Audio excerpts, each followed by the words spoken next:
Hello, friends. I've changed my location, as you may be able to see. I'm here in the studio that Harold and I use to produce the solar fire rituals.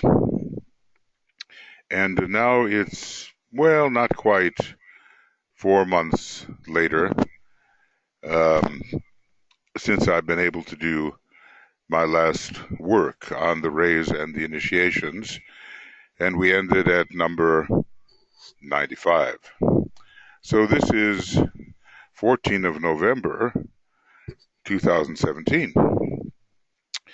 And you will notice if you go to the Makara website that the first part of the book, which includes the 14 rules, is done in a written form. After that, I thought it might be best to work in a projected form, a video form of this nature. Maybe it's a little more spontaneous, and I can't say that it's necessarily more accurate, but in some ways it may provide what the other method does not provide. Anyway, we're reaching the end of the book, actually. I have about 100 pages of this kind of text remaining in this book, and then I'm going to continue with certain others of the books of Master DK, offering commentary as I go, because it may be useful for people's studies. So we had reached we're in the study of the fourth initiation, and I trust that this is recording the way it should. For the first time, I'm using a phone as a receiver, so I hope that all works out in the proper manner. So continuing the idea of the Crucifixion initiation, you can see, therefore, how this initiation of crucifixion, which the Christian world has appropriated to itself, and I would say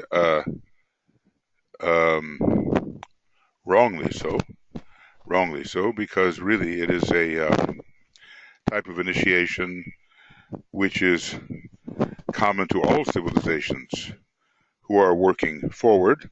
So let's just say the Christian group has appropriated this initiation to itself, and those who war against the Christian group think that the sign of the cross belongs entirely to them, when it does not. It is a universal astronomical symbol.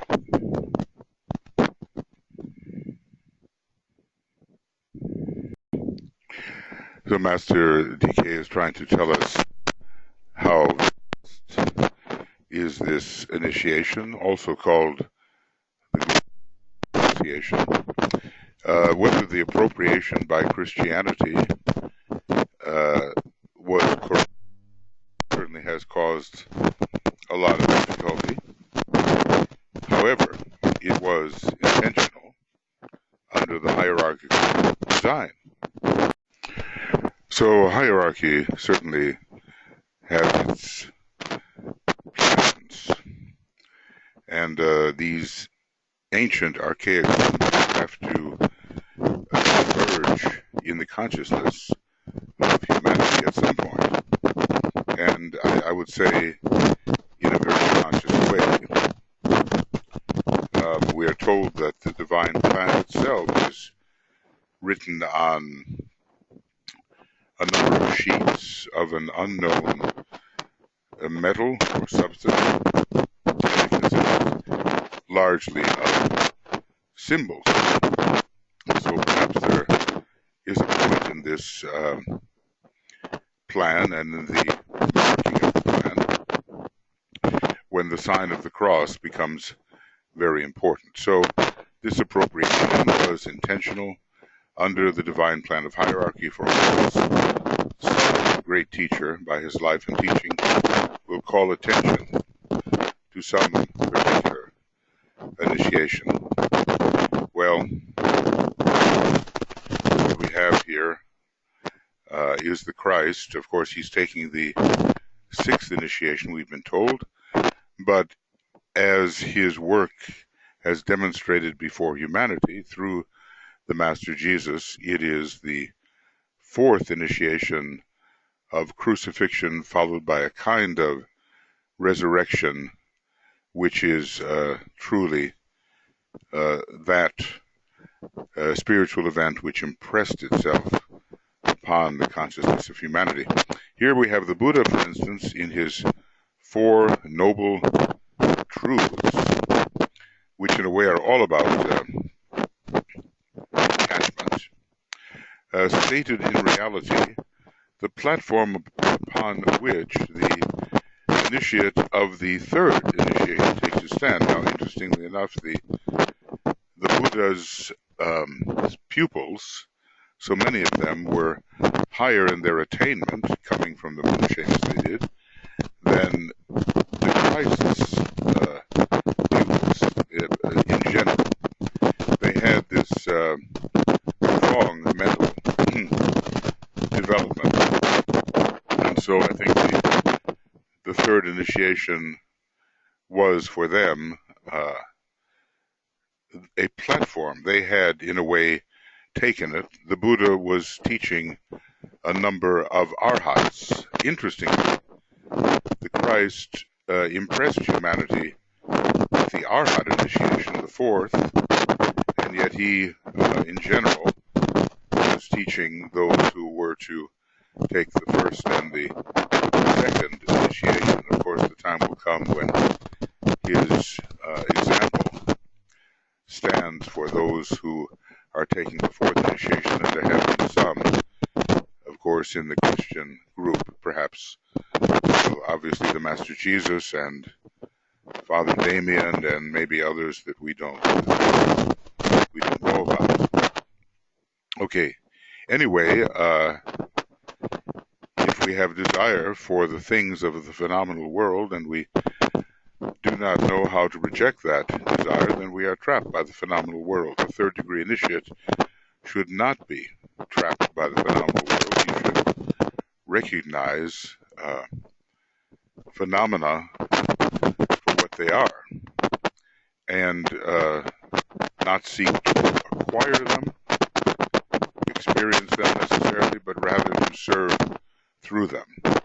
So this initiate of the third initiation, he desires nothing of a personal nature. What a keen discriminator that is. A very keen discriminator.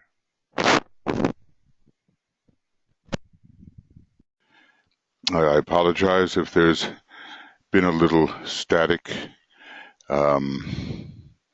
I've switched headphones for that purpose. So of this fourth degree or third degree initiate, we can say he truly has solved the personality problem. He desires nothing for the personal self. He desires nothing of a personal nature, and he is liberated from the three worlds. Now, this should, as I've often said, this should give many who claim the third initiation pause to reflect. Because the desire for things of the three world is still found within them quite strongly. The Christ pictured for us and emphasized the fourth initiation with its tremendous transition from the fixed cross to the Mount of Ascension, the symbol of transition through initiation. Now, the Mount of Ascension, really, we're talking about the sixth initiation, and not really anything before that. But there are some ascensions that seem to be occurring following the crucifixion of the Master Jesus. But the real ascension is the sixth degree, and the real resurrection, as we have emphasized, is the seventh degree. All right. Now let's continue to look at this. It's taking me a little while to get going here. I'm sorry.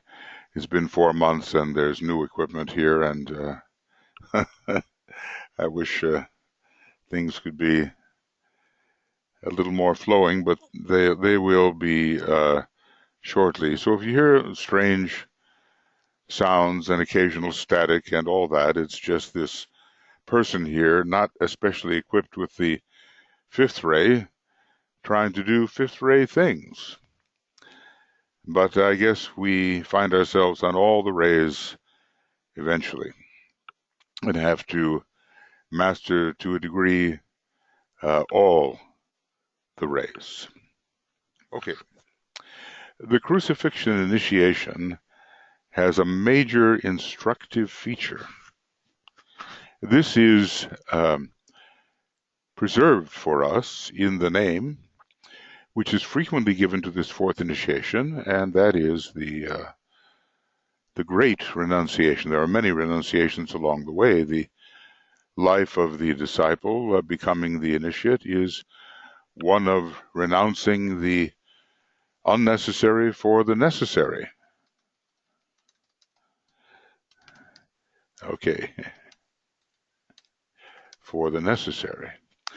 Of course, even what seems to be necessary at a certain point for a certain achievement can be dispensed with at a little later time. And at a certain point, even our particular cyclically appearing universe is unnecessary for the phase in which we enter, at least according to the ageless wisdom in its discussion of the great breath.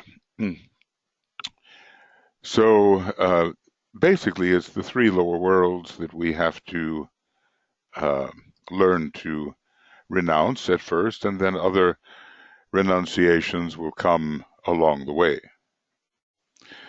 One could look at this tremendous map of the cosmic physical plane, cosmic astral, cosmic mental, and so forth. I'm not sure what this should be called, maybe the first supercosmic plane, and on its physical level at that. But at least for us, it's far beyond anything we can achieve, since our highest spiritual attainments at our present stage of evolution are related to the cosmic physical plane. And what we learn to renounce down here in relation to the lower 18 subplanes is just the beginning, because every level in all of these planes, cosmic planes, super cosmic planes, super cosmic planes, and on, until maybe the 10th dimension is reached, all of them have to be renounced. They are extensions of the universal logos caused by the retraction or the circumscription of his consciousness, of his self-observation. He sees less and less of himself, and this it is that causes the planes to be, at least from the psychological angle. Probably there would be a physical, metaphysical explanation, but I tend to try to explain things in terms of the psychological approach, maybe one of the keys of the secret doctrine. Okay, so the Great Renunciation, especially in the East, that's how it's known. One tremendous experience is vouchsafe to the initiate at this time. He realizes, because he sees and knows, that the Antikarana has been successfully completed, and that there is a direct line of energy from the spiritual triad via the antikarana to his mind and brain.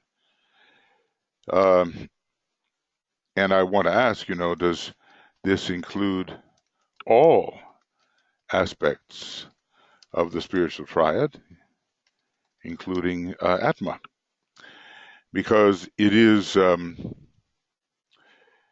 say that the fourth initiation is particularly associated with Buddhi and the liberation of the consciousness from the higher mental plane onto the Buddhic plane. But suffice it to say, this fourth degree must indicate, with its destruction of the causal body or egoic lotus, a much more direct way of reaching the personality from the spiritual triad without any interference by the causal vehicle. Hard to think of the causal vehicle causing some kind of interference, but it is, after all, a kind of a supra-personal vehicle, and it has a lot to do with what our individuality has accomplished in the lower worlds.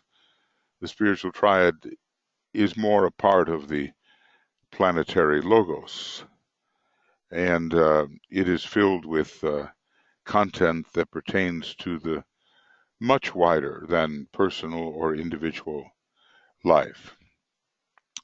So anyway, greater and greater impacts occur and greater realizations on the way of ascent. This brings to the forefront of his consciousness. And note these words coming from, as I say, a master who, if anything, tends to understate rather than overstate.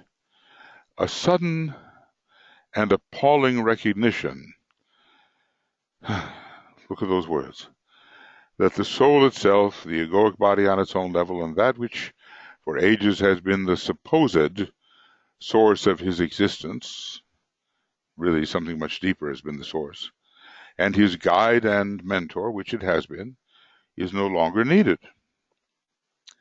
And so it could put a different kind of interpretation on the phrase, my God, why hast thou forsaken me? I mean, only because something deeper and higher will now become the guiding influence in the life. With these words of the Master Jesus, we don't know whether humanity is interpreting them correctly. They can be spoken in wonder, and the human interpretation tends to see them as fearful or appalled reactions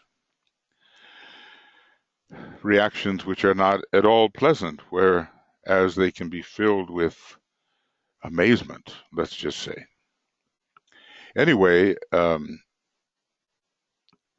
when something much larger comes into sight, we can be appalled, frozen for a moment, unable to act, and it can apparently dawn all at once. None of us is at this stage, no matter how often we find people perhaps presuming that they are, but that very presumption should be noticed for what it is.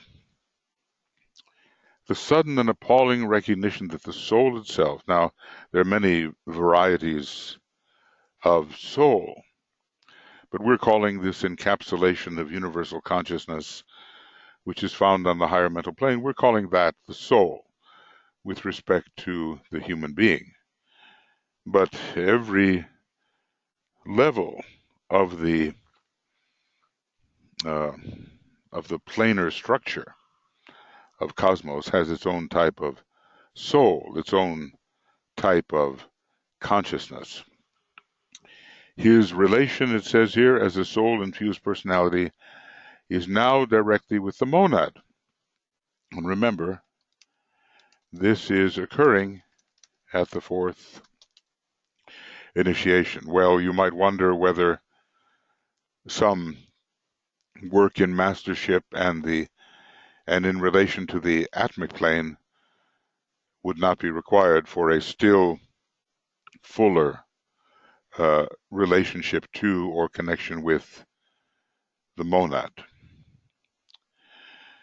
But the fourth initiation does seem to, even though the monad comes into perception and a felt registration at the third degree, it is usually the fourth degree which gives us a much more direct and unimpeded relationship with the monad. But still, as I say, the world of Atma, which is the world of the spiritual will and the world in which the master is learning to master, has to be preceding the absolute guidance from the monad, such as is found in the case of the Chohan. So anyway, his relation as a soul-infused personality, and that, which has not yet really disappeared, is now directly with the monad. The soul has been, or the type of consciousness of the higher mental plane has been absorbed within the remaining personality, if it does remain. For some, it does not remain at this point, and there's no further need for reincarnation after this point, unless under a very strong impulse of service. And the Maya Varupa after this point can be created, I think, with the new endowments that one acquires from a more direct relationship with the spiritual triad. Well, anyway, it goes on and kind of explains some of the biblical ideas. He feels bereft and is apt to cry out, as did Master Jesus, my God, why hast thou forsaken me?" Now this is, we might call this in a way, the flight or return of the solar angel to the solar logos at whatever level, whether to the heart of the sun, which is in a way the soul level of the solar logos, or to the central spiritual sun, as has been mentioned. It seems that some angels do return to that high level, but the angel has been a great God in the experience of the progressing initiate, and a relationship has been built with this solar angel. And so when the solar angel's basically saying, look, you're on your own, you have absorbed from me all you can, you have my endowments, now you are in a way partially a solar angel, or let's say on the path of training for solar angels, as so many human beings are. Maybe 80-85%, the bulk of humanity, will be training as solar angels. It's a long process, of course. Well, when that happens, the initiate is liable to feel bereft of that which has guided him so well over his mature disciplic years. But it says he makes the needed renunciation. There's a renunciation of the solar angel and of the causal body which an aspect of the solar angel has infused, of the egoic lotus, and of the causal body. They're really the same thing, but there's different perspectives Maybe when you're thinking of the egoic lotus, it's a more detailed perspective, and the causal body is more a general perspective. But he makes the needed renunciation, maybe not knowing what's coming next, but he knows he has to go through this, and probably he's been trained as an advancing initiate to know that this must happen. But he makes the needed renunciation. Let's see, I just want to make sure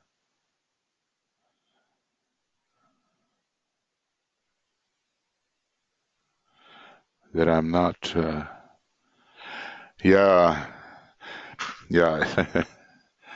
And the causal body, the soul body, is relinquished and disappears. Renunciation of the egoic lotus or causal body. Sometimes I erase the Tibetan's text when I'm trying to put in the commentary, and then I realize that it's not making sense.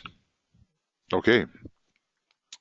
This is the culminating renunciation and the climaxing gesture of ages of small renunciations. I mean, what characterizes a selfish personality is the inability to renounce. Let's put that in.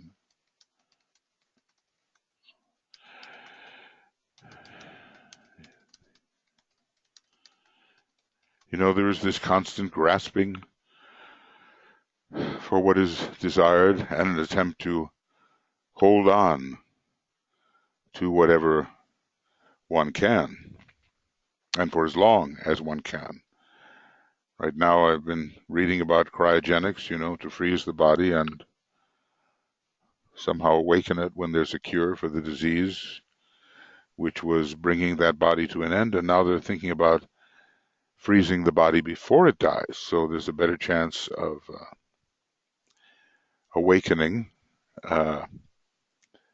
and surviving the awakening, and of perpetuating one's presence in the body at the right time. Of course, the ageless wisdom would turn that perspective on its ear, but people are still very material in their consciousness, and they do not sense the more immaterial factors which lie behind the obvious.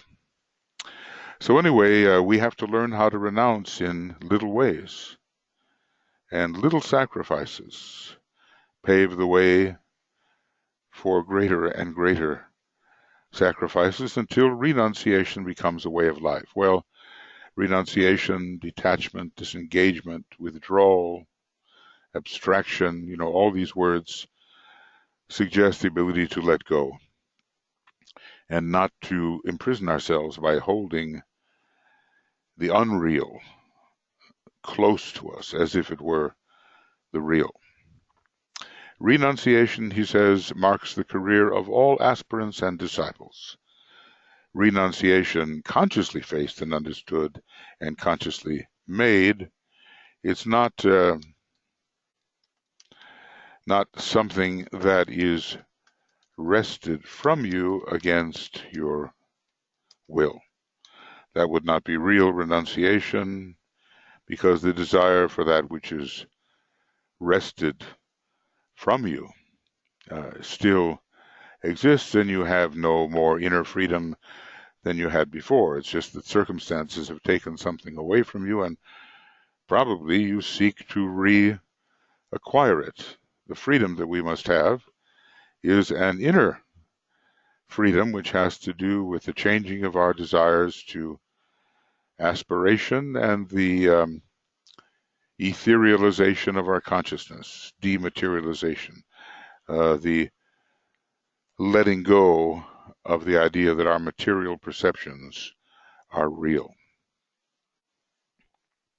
So we're in the fourth initiation, which there are great renunciations beyond that. I mean, the Christ had to renounce his own will at the sixth initiation. Not my will, but thine be done, Father. And at the ninth initiation, contact with the entire cosmic physical plane is renounced, and this plane has been the focus of just millions and millions of years of effort. Of course, there may be a return to the cosmic physical plane for purposes of service, just the way the solar angels liberated into the cosmic astral plane on the way to Sirius for training did return or fall is the word, I think, into the cosmic physical plane once again, and then even fall even lower onto the lower 21 subplanes. So, indeed, we are treading the conscious way. And it's not just what happens to us, it's what we cause to happen through our understanding. Master DK has said, well, engineer your own crises, make your own crisis or crises. If you're not having a crisis, why are you not having one? Because you have to counter the opposition as you start to rise through higher and higher vibrations. This will cause crisis. So it's not just that misfortune befalls us and something is taken away from us, not that at all. We have to know that renunciation is the way of freedom. And I suspect that that is not at all an easy lesson to learn.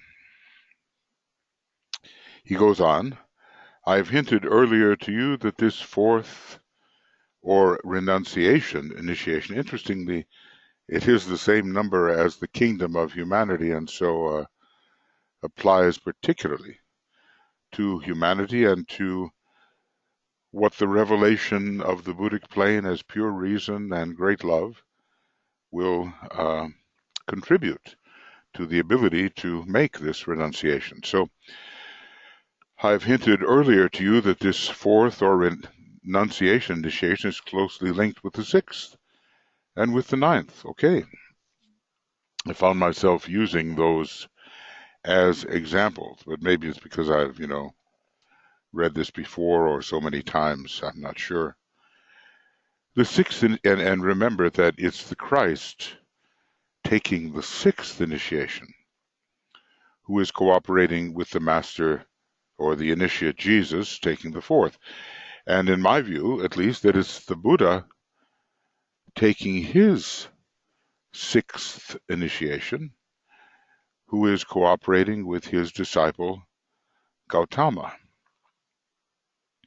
It seems to take two to pass through these stages, and cooperation seems desirable. About the ninth initiation, well, I don't know what we can say except there's a huge renunciation of even what we now consider to be our most spiritual planes. So it's closely linked with the sixth and the ninth. The sixth initiation is only possible when the initiate has definitely made the needed renunciations, because he's going to take a path which leaves all behind. He cannot remain attached. One of the three, let's see if this works. No, it doesn't. Cosmic paths was really not three cosmic paths at all. It's 9 now. One of the 9 cosmic paths will lead eventually far away from all that has been known for millions and millions of years. So, a renunciation is kind of a declaration of freedom. You can only stretch so far if you're holding on to something that is of the lower planes. How can you stretch yourself to the higher planes, which these cosmic paths require you do. So the reward is that he is permitted to make a perfectly free choice and thus demonstrate his essential and gained freedom. So basically what we're saying is renunciation leads to freedom and then to complete freedom of choice at the sixth initiation. Well, that's far ahead. But there is an intensification of progress that occurs with the second, third, and fourth initiation, and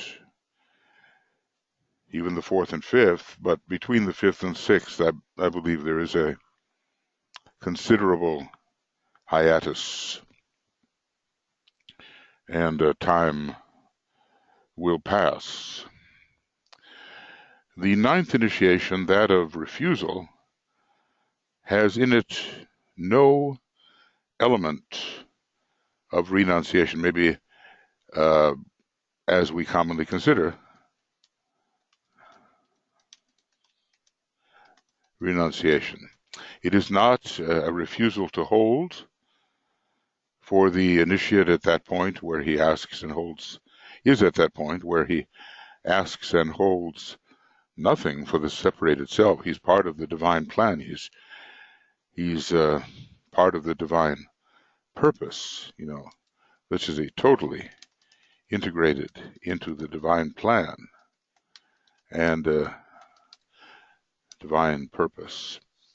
At that final planetary, notice the word planetary, because obviously there are initiations which lie far beyond this, but they cannot be taken in relation to our planet. In that final planetary initiation, the master is brought face to face with what might be called cosmic evil, with that reservoir of evil which cyclically overflows the world, and also with the masked group of masters of the Black Lodge. Well, here we see, these are really lords of form.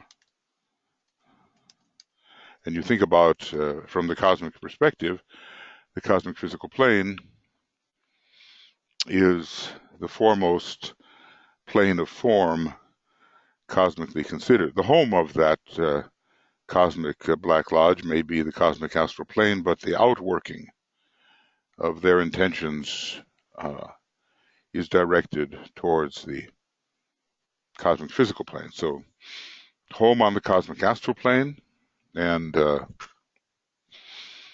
with their efforts directed towards the cosmic etheric physical plane.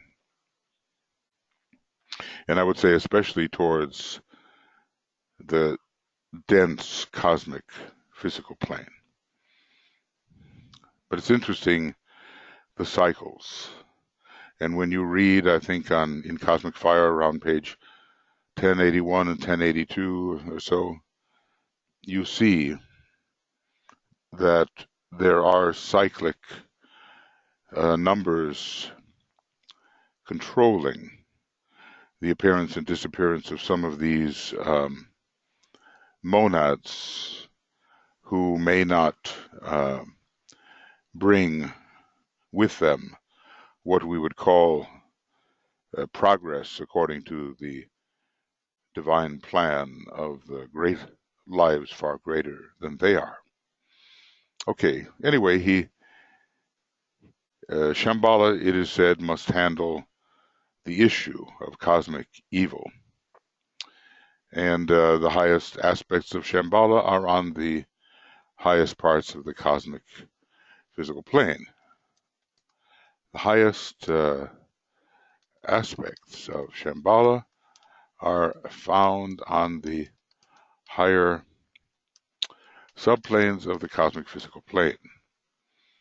And also, he encounters there the massed group of masters of the Black Lodge.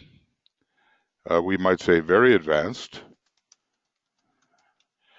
and really, in a way, cosmic masters of form. Because after all, their home is on the cosmic astral plane. Whether that extends to the cosmic mental plane or not, I could not say, but certainly I don't think to the higher parts of the cosmic mental plane. He says he refuses recognition. Well, he's not going to elaborate that here. This I will deal with later when we take up that particular initiation. Eventually, it seems to me, these masters,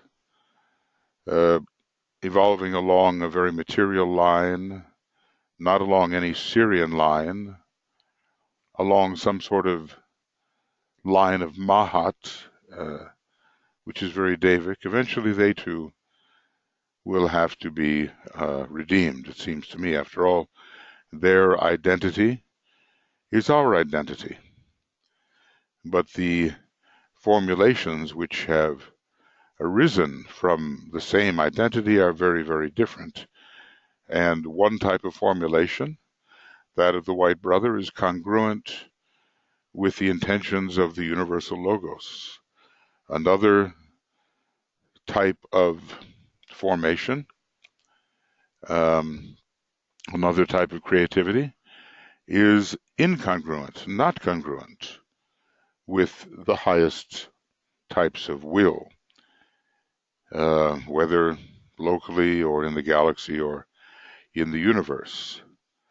You wonder if there are not various points of possible redemption for these lords of form. It is said that they are cut, or at least the monad disavows all the creativity it has engaged in during a particular solar system and has to start all over again.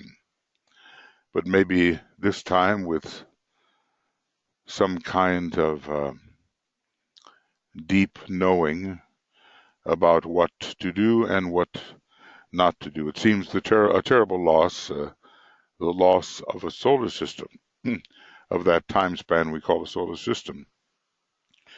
But when you stop to think that all definite spans of time are compared with absolute duration, they are infinitesimals, or the absolute infinitesimal. So we have forever, and lessons have to be learned. In terms of our real identity, we know all these things, but that real identity is expressed, what I call extra universally, outside of any universe altogether. It is expressed within absolute infinitude, when no limitation called a universe is objectified. So it must. Master Moria said, and I believe I've mentioned it. He says, in kind of a deriding tone, he says, "You trouble yourself with a few minor demons, while the daggers of Satan are aimed at our back," meaning the masters have to put up with and fight what Satan means in a negative sense. These the massed group of masters of the Black Lodge, and it sounds, from what is said here, like there are quite a few.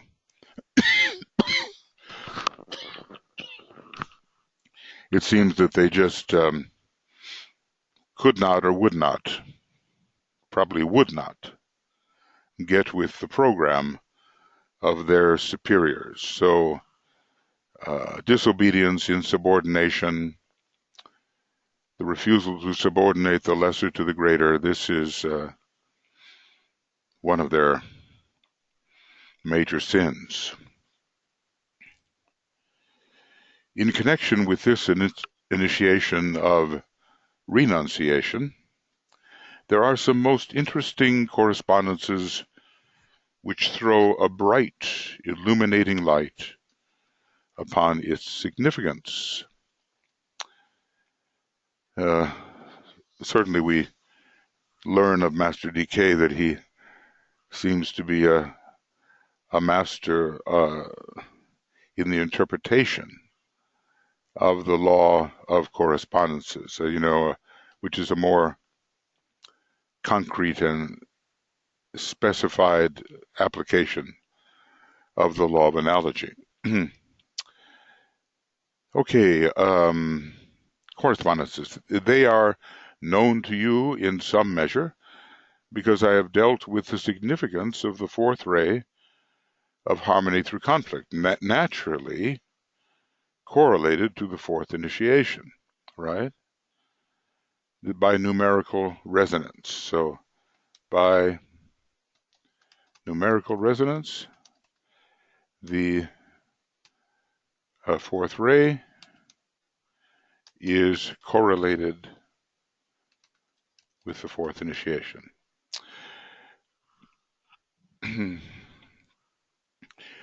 So the fourth ray of harmony through conflict and the fourth kingdom, the human, in my earlier writings. It might, however, serve some useful purpose if I bring some of them together and show you how this initiation of renunciation is of supreme importance to humanity and to the individual initiate, who is, of course, a member of the fourth kingdom, at least up to that time. Even a master is still a member of the fourth kingdom, though perhaps a Chohan, well, monadically anyway. A master is a member of the fourth creative hierarchy, but of the Chohans, it says they are no longer men, as are the masters. You may recall reading that in the 14 rules. So we have to always look at numerical resonance and how in this range of possible initiations, the initiation number 4 correlates with the fourth creative hierarchy of human monads, the fourth kingdom, which is the human, and here we are on the fourth globe and in the fourth chain round, and probably at this time in the fourth scheme round as well. These numbers are all adding up, and they are bringing us into a great period of crisis when choice has to be made. The fourth ray was aware of the poles which stand in contradistinction to each other, but eventually, of course, a higher has to be chosen. Those who are affected by the fourth ray cannot forever remain in the middle.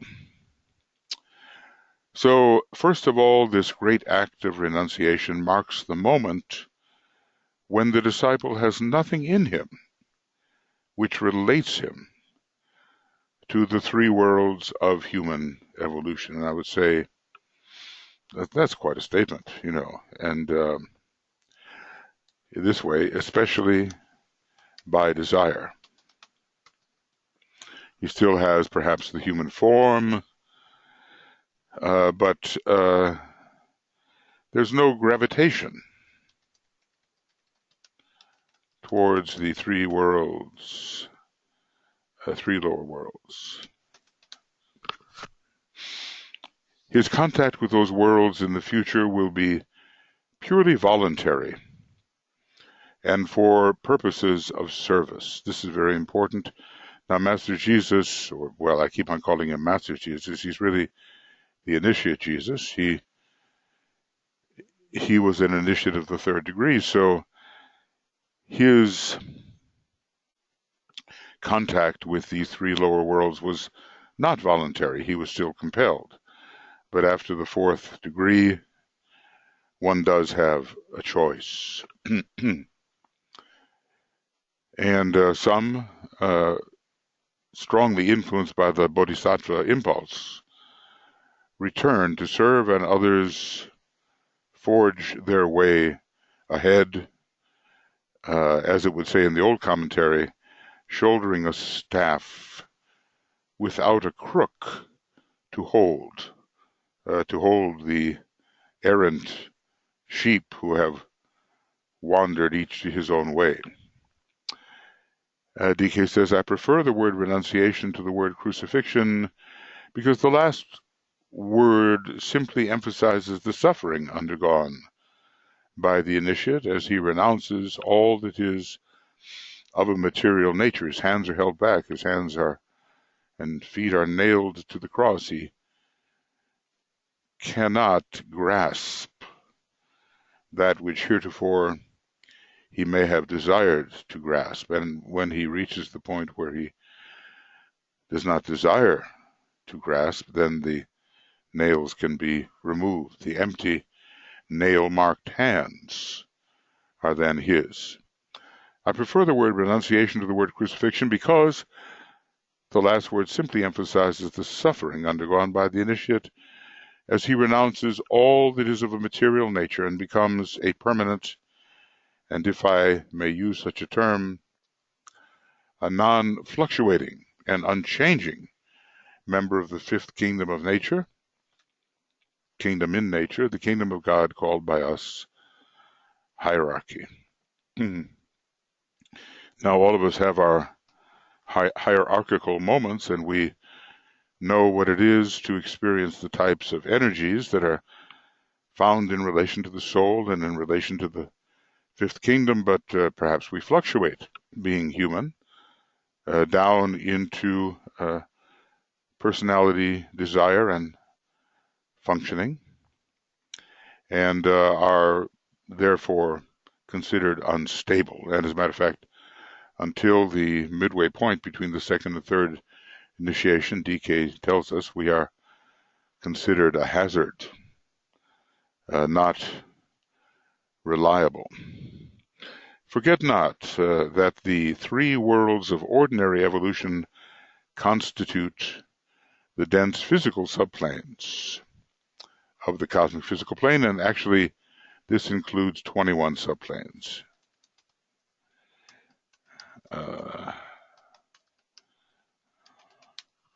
So even the planes of the causal body are material in that sense, in the cosmic sense, and are part of the dense physical body of the solar logos. Crucifixion embodies the concept of extreme physical suffering of a protracted nature. Its last 3 hours, according to the Bible story, typifying the three planes of our evolution. From each of these, detachment must be achieved. From each of these three dense physical planes, detachment must be achieved. And it seems always, that thus it is with us until we know better and have mastered certain inner techniques that detachment will always involve pain. So we can say, at first, detachment will always involve pain. On all three planes, the disciple renounces. On all three planes, he is therefore crucified, because he cannot, his hands are prevented from grasping the goods of each plane. There are things which attracted him before, If you see what humanity is interested in now, just read the magazine, watch the television, whatever, you see all this grasping for things and states and relationships which the true disciple, should have outgrown. But that's where people are, and they ascend through that which they grasp. But the disciple knows that grasping of that nature will do him no good, and that which is grasped does not really lead to freedom. So grasping leads to imprisonment, and renunciation to freedom. And I think that's an important principle. Grasping leads to imprisonment, and renunciation to freedom. Okay, so the 3 hours, the last 3 hours, 3 hours of suffering, 3 planes from which to detach. One has to always look at the numerology of these things. Even the Christ and the 2 thieves making 3 altogether. The average man, unrepentant, just wants what he wants. The aspirant, the thief who began to believe, in the higher worlds, and then the master, one who is already liberated into the higher worlds.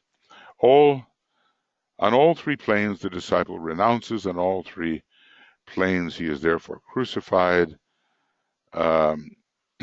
i.e., on all 3 planes he suffers. The rending process, when you tear something apart, you break relationships, you disrupt magnetism, you disrupt a bond, there is pain, a tearing, which is registered in consciousness as pain. So he's crucified. It connotes the ending of a life from the cosmic angle, of a personality life of the soul through many incarnations. And, let's just say this is the ending of his imprisonment, even though it seems to be the ending of life, which it is not. We grow to love our prison so well that when the time comes to renounce it or to be free of it, we grasp all the harder.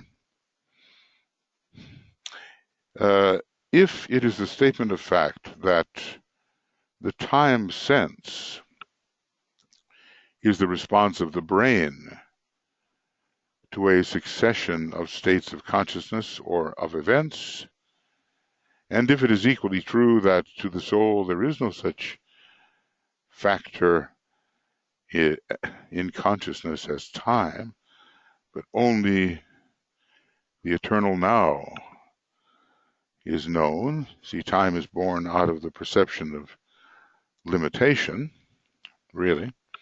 Then the 3 worlds of incarnated being constitute one unit of experience in the life of the soul, an experience which ends at the crucifixion, because the soul in incarnation definitely, consciously, and by use of the enduring will,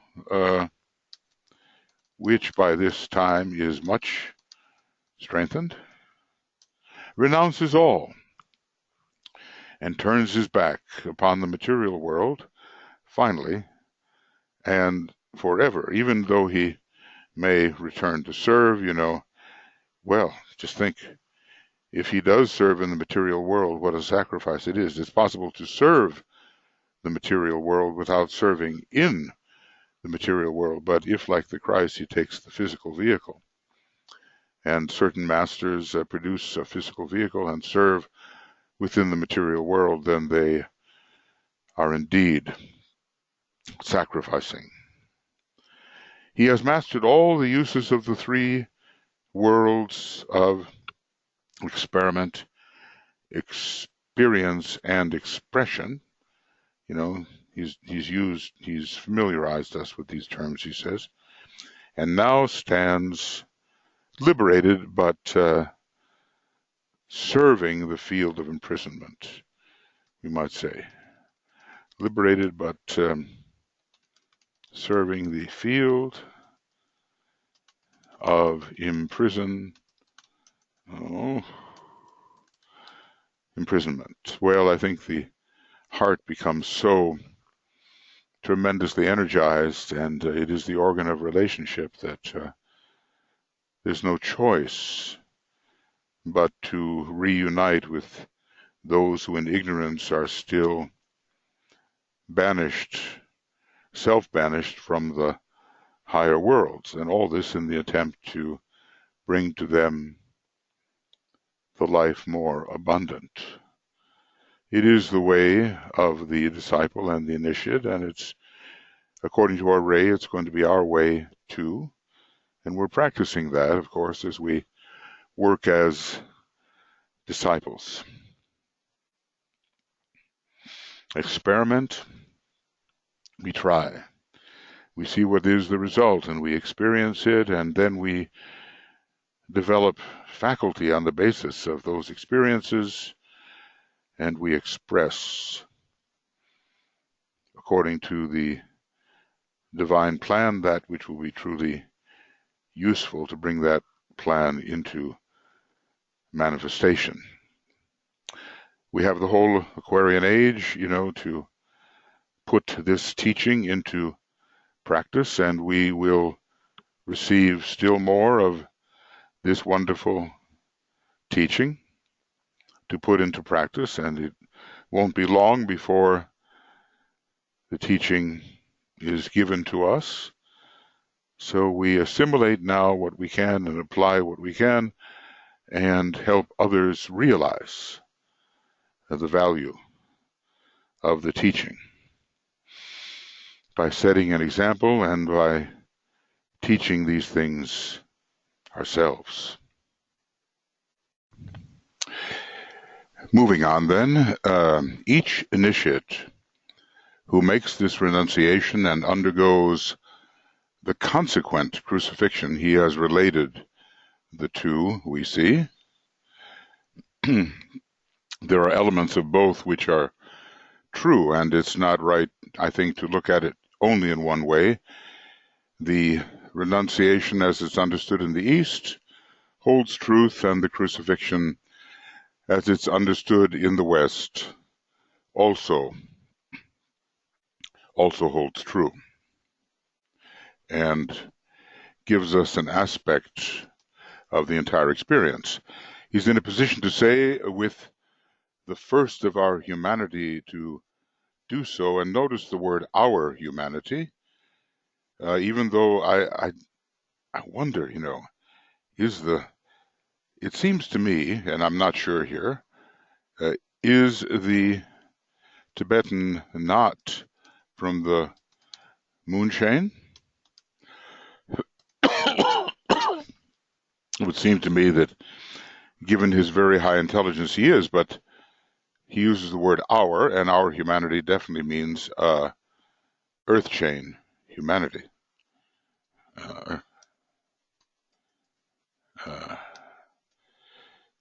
GECN, earth chain. Well, I'll just write it out.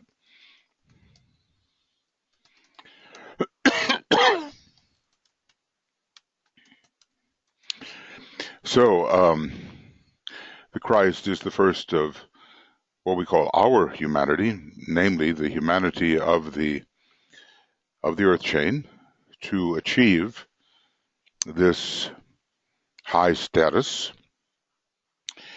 And he said, I, if I be lifted up, will draw all men unto me. So spoke the Christ. It's a great combination of the first and second aspect that he's talking about. Magnetism is of the first and second aspect of divinity. the initiate is lifted up by his renunciation. Now, isn't that interesting? Because a kind of resurrection follows the renunciation. The true resurrection is of the seventh degree, that we know from DK's teaching, but there was a resurrection celebrated after the crucifixion, and it is the one that most people understand, the resurrection of the body. This is not so much the resurrection or the ascent to go to the levels of Shambhala on the first the cosmic physical subplane, the logoic plane. The initiate is lifted up by his renunciation, which he makes through the blood of the heart. So the blood is the life, blood and life are connected. And it's almost like giving up Mars, the blood, for Neptune, the life. Excuse me. And Neptune is that planet which truly rises and which accounts for elevation, away from materiality, apparently.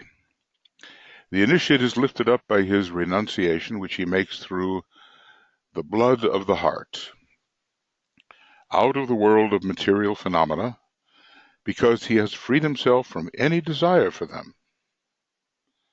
So, it seems almost simplistic to repeat it, but desire for form holds us prisoner of form.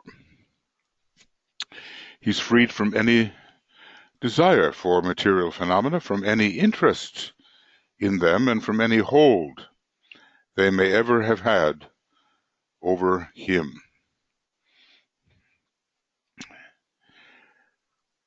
So if I be lifted up, and the magnetism increases tremendously when that happens, and the example is set, and other people want to follow that example and be lifted up into greater life. He is completely detached. So renunciation and detachment really go together, don't they?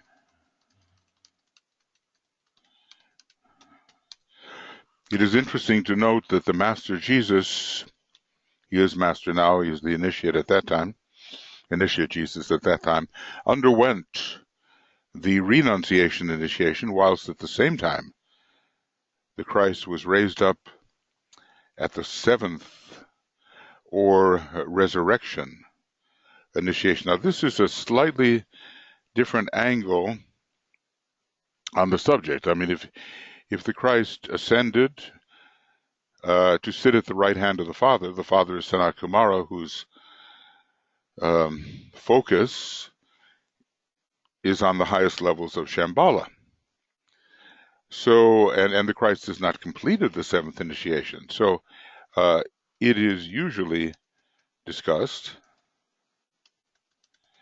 that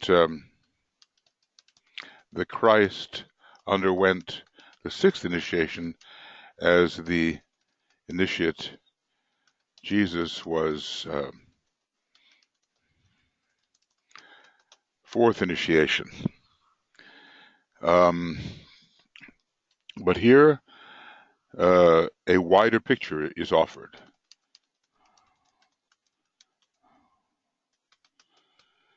And the seventh initiation, it seems to me, from all that is said about life in the Aquarian Age and the work of the Buddha and the Christ in the Aquarian Age, will not be completed for the Christ and even for the Buddha until nearing the close of the Aquarian Age. The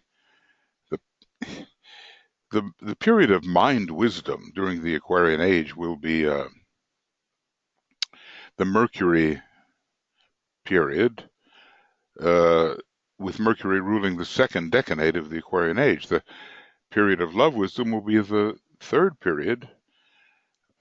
Venus will preside.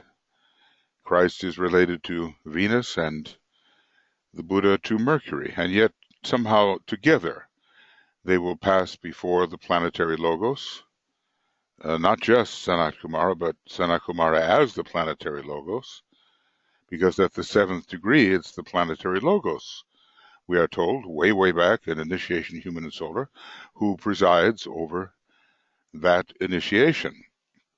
So usually we have here the example of the fourth and sixth together, and here he's telling us the raising up at the 7th occurred at the same time that the initiate Jesus is taking the 4th. So, it makes us ask, what is the difference between the ascension at the 6th initiation and the resurrection at the 7th initiation? Because both ascension and resurrection have a certain commonality. We might say there's an upliftment and a stabilization upon a much higher level. But I think for the ascension per se, it's stabilization upon the 6th cosmic subplane, and for resurrection, it's focused upon the 7th subplane, or the 1st, depending on how we count it, the logoic plane, and then one is really sitting at the right hand of the Father, because we cannot imagine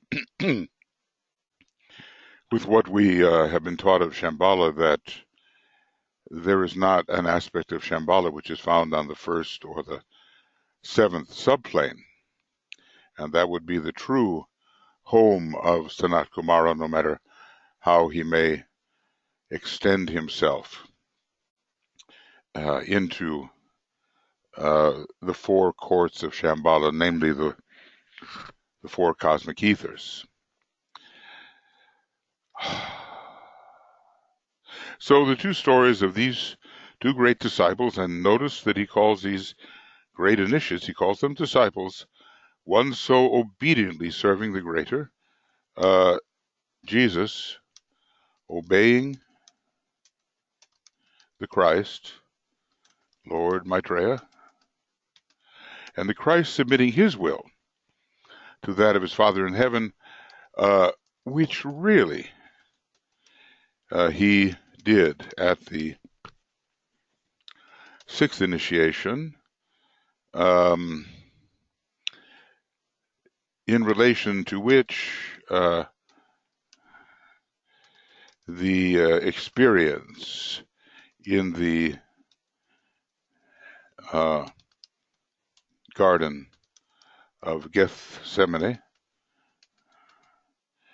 is most emblematic. It's outstanding. Gethsemane, perhaps? Yeah, is most emblematic. So, I'm always surprised when I read this particular sentence that the Christ experienced raised up at the 7th initiation of resurrection, when the initiate Jesus was taking the 4th. Usually it's the 6th that is associated. Yeah. Well, there are mysteries here. The exact ways in which the Buddha, in relation to the cosmic mental plane, and the Christ in relation to the cosmic astral plane, took the 6th initiation.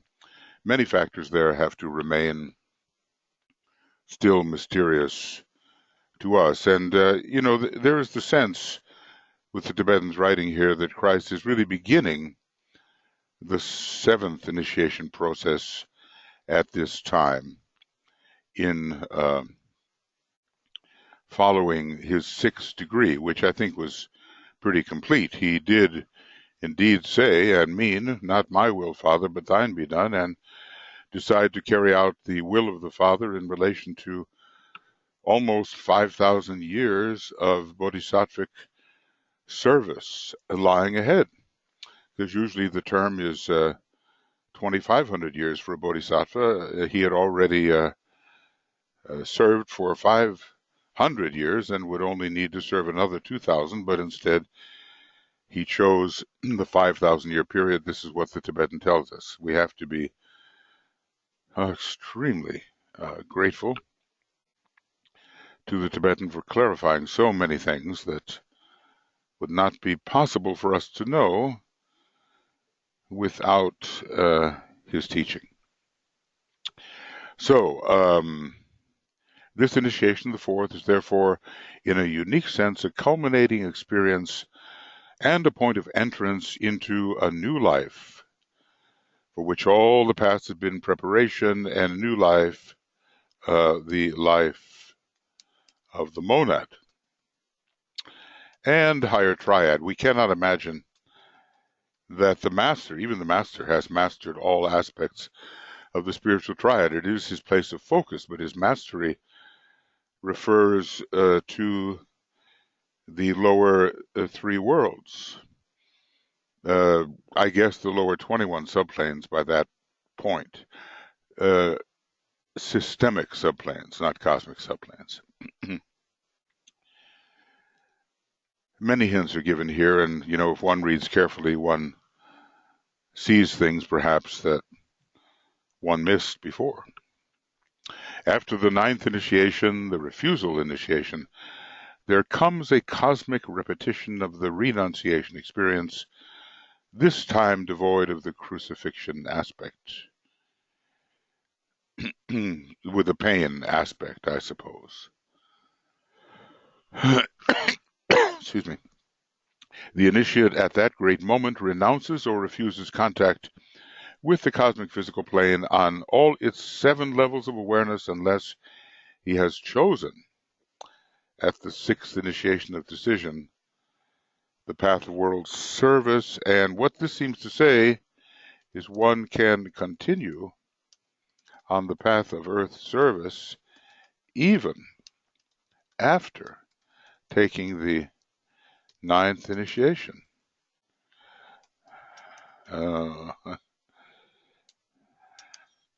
Well, I'm going to find a way to say 9th initiation here abbreviated. 9th initiation. I like the abbreviations. They seem to save me time. So, staying with Sanat Kumara, there must be, initiates of the 7th degree, from cycles preceding that of the Christ and of the 8th degree, and maybe even of the 9th degree. As far as what is the initiatory status of Sanat Kumara, we're not in any position to estimate that, because if those who are serving him now, the 3 Buddhas of activity, were planetary logoi in a previous solar system, then what is he? And what is his status? And there's a huge separation between what a master is now, let us say, and what a planetary logos is. Many Maha Manvantaras ago, we're told that the how does it go? That the planetary logos was as an initiate of the 5th degree is now. Many little hints all throughout, and we have to allow the intuition to speak and fill in the blanks.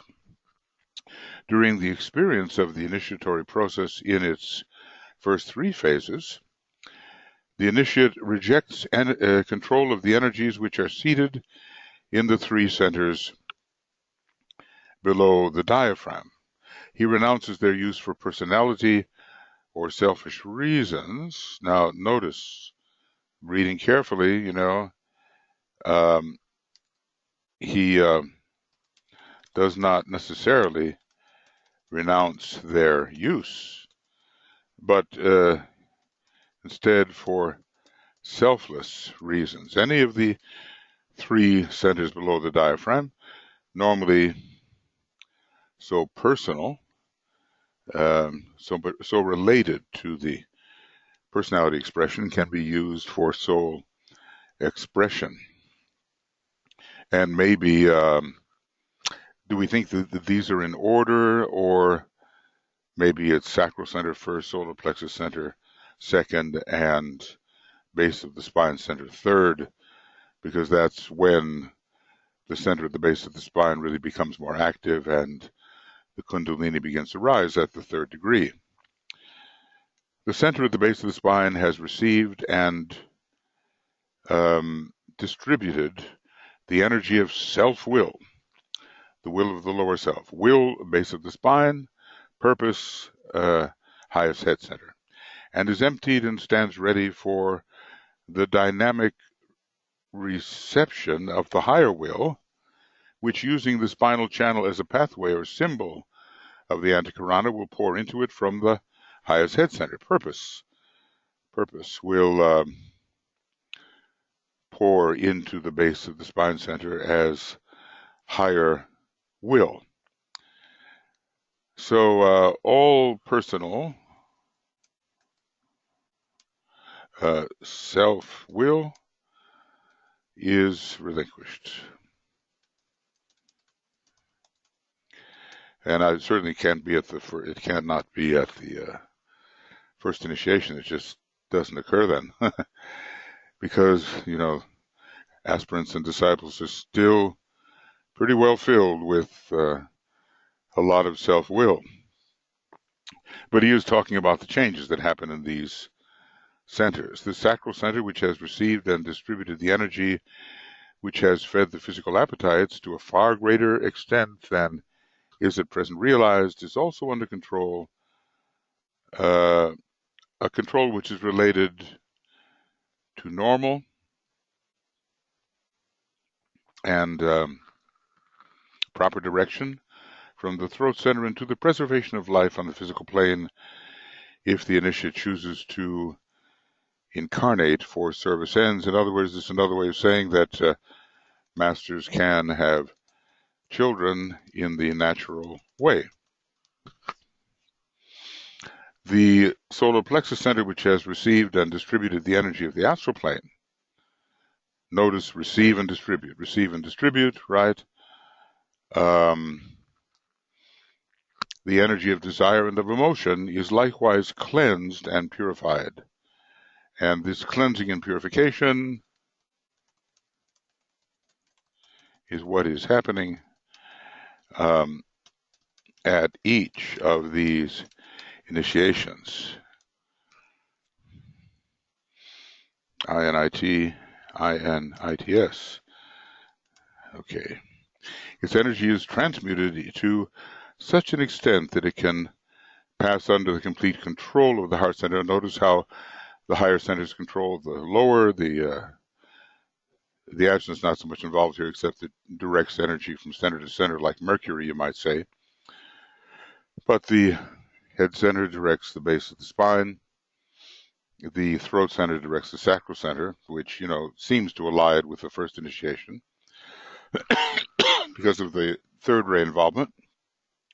The heart center directs the solar plexus center, connecting with the second initiation and the sixth ray, and then I do believe then the head center and the base of the spine get involved, but not ultimately, finally, but they do get involved together at the third degree. Maybe it's more at the fifth degree that purpose and will are really entirely united, and the kundalini is completely free to energize all the various aspects of the human mechanism, especially the etheric. So its energy is transmuted to such an extent that it can pass under the complete control of the heart center, which here henceforth and until the seventh initiation of resurrection is that whereby the initiate performs his hierarchical obligations. Now that's a great statement. And heart center is active at the fourth initiation, fifth initiation, sixth initiation, and until the seventh initiation. And that is the open heart, the active heart, is how the initiate performs his hierarchical obligations. After that, maybe the released occult powers of the head center somehow take over, because in the head center there is a heart and every other chakra. Therefore, at the Great Renunciation, the three lower centers reach a point of utter purification. And, not really before that. So we do find even initiates of the third degree on the way to the fourth, sometimes using the lower centers in a way that does not seem completely purified. Utter purification, or speaking symbolically of utter emptiness, and I want to say emptiness to lower inflows. No energy of their own related to the selfish aeonial past is left. They are receivers and transmitters. They're not so much emitters. And let's just say now they transmit rather than emit. And they are simply pure receptacles for the energies of the three higher centers, and that's what we're trying to do in our work we do in our first three initiations. That's what we're trying to do. Bring the higher centers into control and empty out the selfish emissions of the lower centers. Emission is kind of an outflow which does not depend upon the downflow of a higher chakric energy. The three lower centers are related to the three worlds of personality evolution. They are lunar in that respect, and the moon rules them, we might say. The three higher centers are related to hierarchical work and living, and are under the control of the initiate. The initiate is really the soul or the monad. A control which becomes increasingly perfect until the seventh initiation of resurrection, which the Christ has at least begun to take, and Christ is the perfect man with regard to our true earth humanity. At that momentous resurrection, here he is talking about the seventh initiation, linking it to the fourth. I think he'll talk more about the seventh coming up. At that momentous resurrection, they become no longer of service under the control of the initiate, to control even the three higher centers. Three lower centers, three higher centers are related to the hierarchical work, and then even the three higher centers, their role is subdued or relinquished.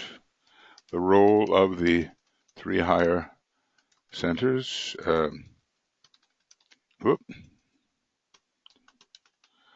is subdued or relinquished, not used in the same way. Let's see if we know how.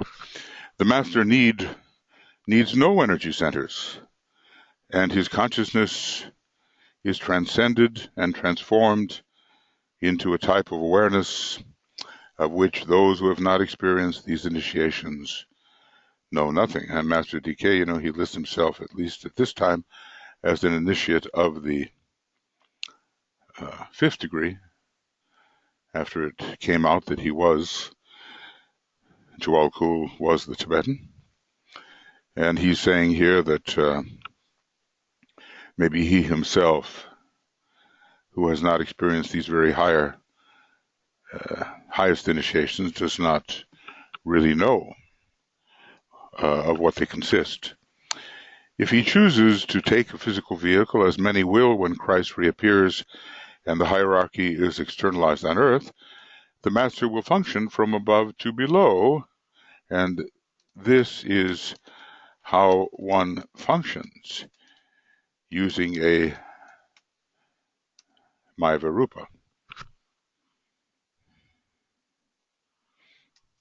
In complete control from above, and not as is the case today with all disciples, though naturally not with the masters, on the below towards the above.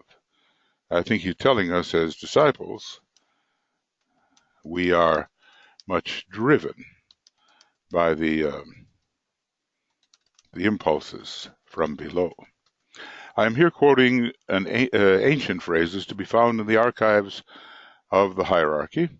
They will therefore, the seventh degree initiates, will therefore need no centers on etheric levels of our planetary physical plane. Of course, there are vortices on all the planes.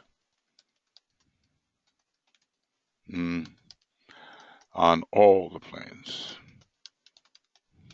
And that's interesting because you can hardly escape the idea of the vortex even on the cosmic planes. The pictures of the planes are left blank, because how would it help us to start detailing that anatomy and physiology of the cosmic astral plane when even the highest levels of the Buddhic and Atmic plane are left unarticulated,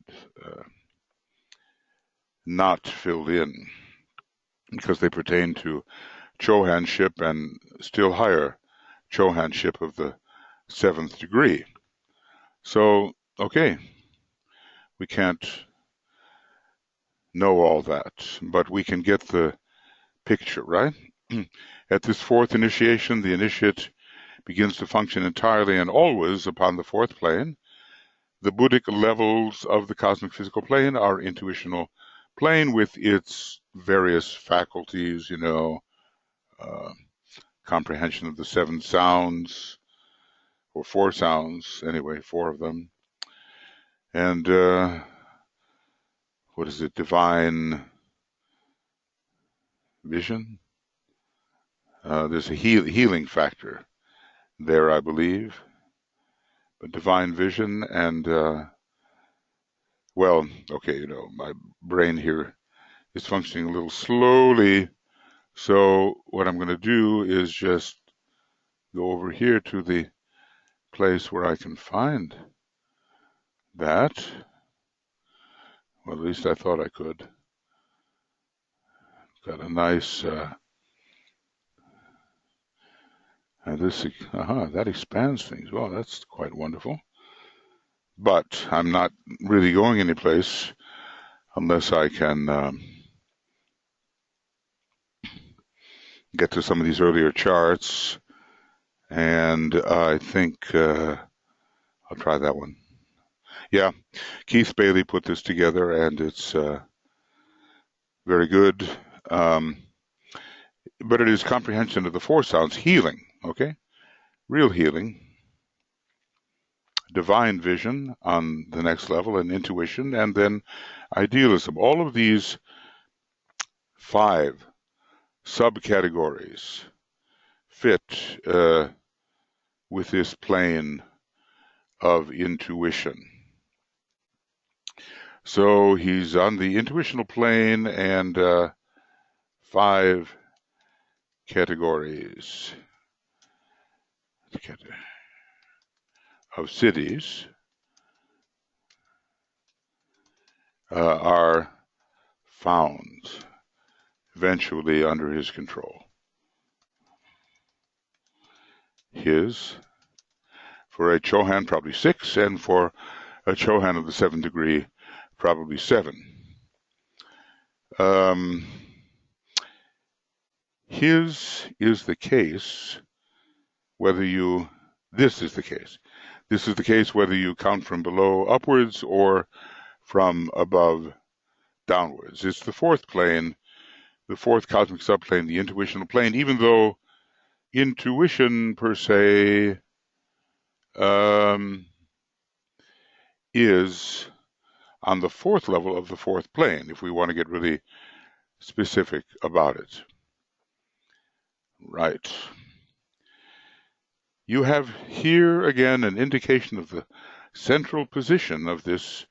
Notice, on the Buddhic plane, the central plane, and intuition being the central subplane of that, the central systemic subplane of the central cosmic plane, the 4 and the 4. Okay. You have here again an indication of the central position of this initiation and its importance. It's really what allows a human being to really come into relation, quite unimpeded relation with himself as a spirit. It is preceded by 3 initiations and succeeded by 3 initiations. Of course, there is an 8th and 9th, but they are oftentimes not taken on our particular planet, leading up to that of the 7th or final planetary initiation. And yet he says here that the final 2 are not really related fundamentally, are fundamentally not related in any way to our planetary life, and yet just a little earlier he related the 9th initiation to the word planetary. I don't want to go hunting for that, but if we go back we can see it. But the word fundamentally is probably the qualifier there. It is possible, I think, to take the 8th and 9th initiations in relation to our planet, and will it be as late as the next solar system if an initiate is an initiate of the 7th degree, or will he have definitely gone on and taken those the 8th and 9th initiation in this in this solar system, or while this solar system lasts? It seems to me he would not necessarily have to wait until the next solar system. But the interesting thing is the solar logos himself may have to wait until the next solar system. If he only takes the 4th cosmic initiation, he has to take the 5th in the next solar system. If he takes the 5th cosmic initiation in this solar system, then in the next and 6th, and in a way final solar system, he will start with the 6th cosmic initiation. It is because of this permanent transition of the initiate's living focus, it has to do with the life aspect, let's just say, has to do with being, lifted out of the 3 worlds onto the Buddhic plane, that the concept of resurrection has crept into the Christian teaching, so that the crucifixion initiation is portrayed as preceding the resurrection initiation. So because it's a kind of resurrection out of the 3 lower worlds rather than a resurrection onto the very highest levels of the cosmic physical plane, and even at the 9th initiation, a passage away entirely from the cosmic physical plane.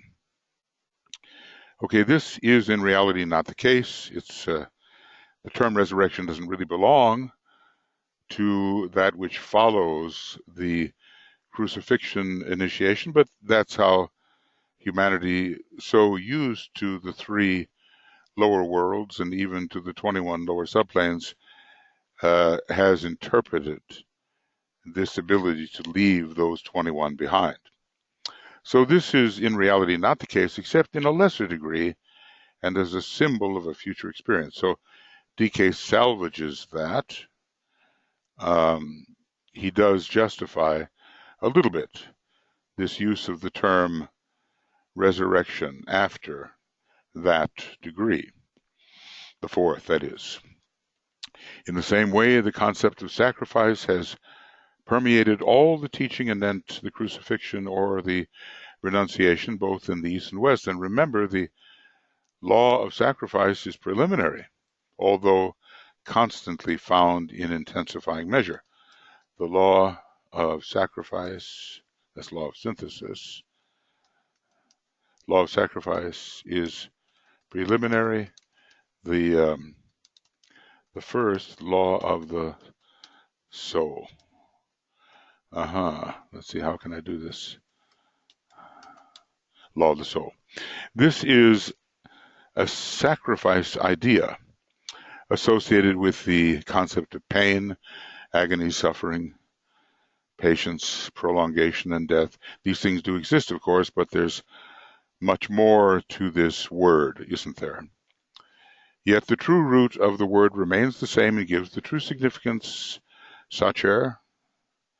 Is that how it's pronounced? It's Latin. Sacer, to make holy. This is what in truth happens to the initiate. He is made holy. I guess he's made to realize himself as the isolated unity, the whole. He is made to realize himself as the isolated whole in isolated unity. Okay.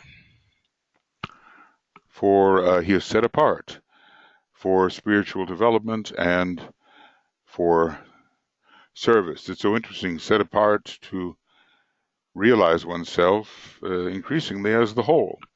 These are the kind of paradoxes of the occult path.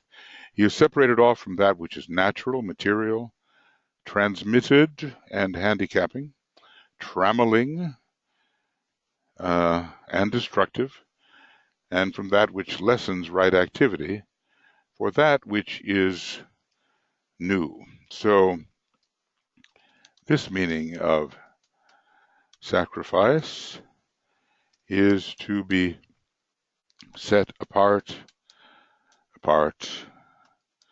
for greater spiritual development. He learns to define the wholeness, which is his divine right and prerogative, let's say, realized in isolated unity. I-U? Oh, come on. ISLU? Sometimes I just get a little bit, I don't know how it happens. Well, ISU, let's just do that. ISU, isolated unity. Let's do that. Unity. Which is not at all isolation, but it's the wholeness that is seen in isolated unity. But it's really a fifth degree achievement, actually, which begins at some realization of it begins at the third degree. The beauty of the interpretation of this initiation and the reward to those who attempt to penetrate to its true meaning and significance are untold. Let's just say great mysteries to be fathomed by the intuition are revealed. Sometimes the words we have just don't suffice. It requires, however, the teaching of the East and of the West to arrive at the true understanding of the experience, because let us remember, renunciation is of the East and crucifixion of the West. The concept of a clean break with the old life in the three worlds of experience, which has characterized the work of the soul for so long, is obvious.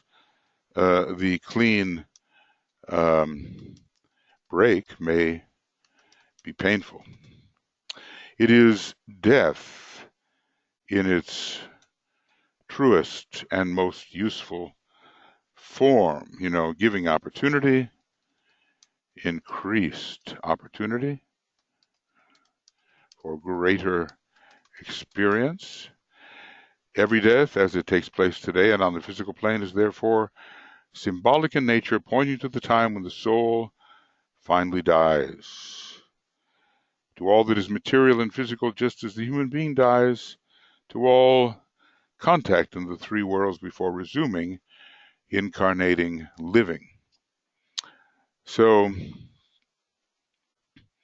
our death, our lesser incarnational death, points to a great death to lower consciousness, releasing us into the higher aspects of our nature.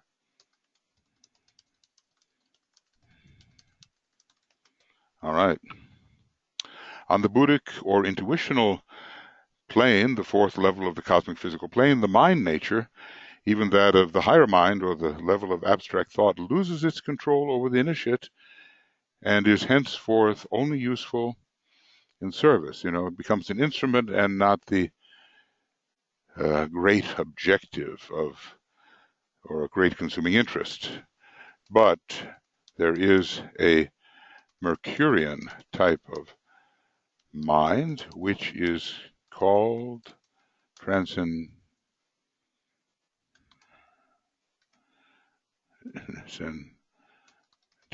mind. I've got to learn how to spell that or something happened. Transcendental. There it is, transcendental mind. That is the intuitive mind. Because after all, mind does continue.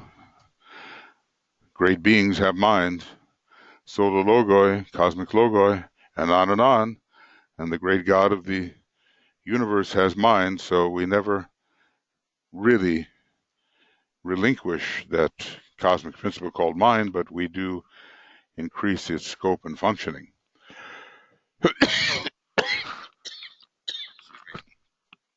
The intuition, the pure reason, complete knowledge, illumined by the loving purpose of the divine mind, to mention some of the names of this fourth level of awareness or of spiritual sensitivities, trying to tell us what the intuition is, takes the place of the abstract mind, and the initiate lives henceforward in the light of correct or straight knowledge, about which Master Morya speaks much. Straight knowledge. The initiate lives henceforth in the light of correct or straight knowledge, not just reasoning, but seeing with accuracy.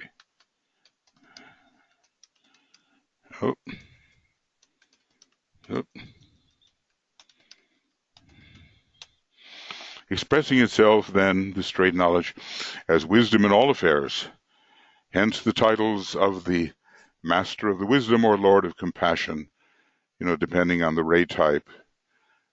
Their destination is different, and maybe the mental development of the Master of Wisdom is different from the Lord of Compassion, and maybe someone like the Christ is both a Master of the Wisdom and a Lord of Compassion, because separated things do come together as we go forward. Hence the titles of Master of the Wisdom or Lord of Compassion given to those who have taken the fourth and fifth initiations.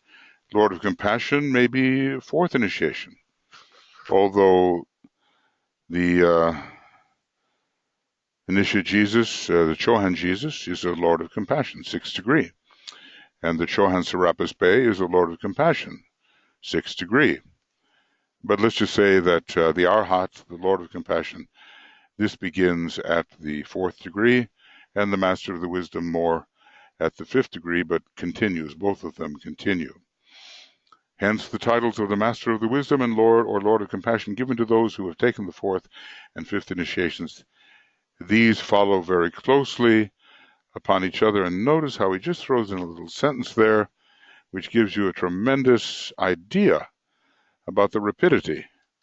This gives us a very strong idea of the rapidity of these initiations in sequence. Maybe the same life, just the way the second, third, and fourth can be taken in the same life. Shockingly, page 84 and 85 of Initiation, Human and Solar. From the Buddhic level of awareness, the master works, even though he's focused also in Atma, right? On it, he lives his life, undertakes his service, and furthers the plan of the three worlds. And for the four kingdoms of nature, let this not be forgotten. And also remember that the solar angels have a special relationship with the Buddhic level, as that great chart on page 35 of Esoteric Astrology seems to indicate. It's a gathered chart, many things brought together in one chart. Also, let it be remembered that this achievement of focus and this attainment of freedom are not the result of a symbolic ceremony, because, ceremonialism has declined ever after the second initiation, but are the results of lives of suffering. In other words, this initiation is not being conferred in some ceremony. What has to have preceded any kind of internal ceremony, probably very simplified, are lives of suffering, of minor renunciations, and of conscious experience. So there's no way around it. These things, we live on this planet of purifying pain and releasing sorrow. We do and will suffer.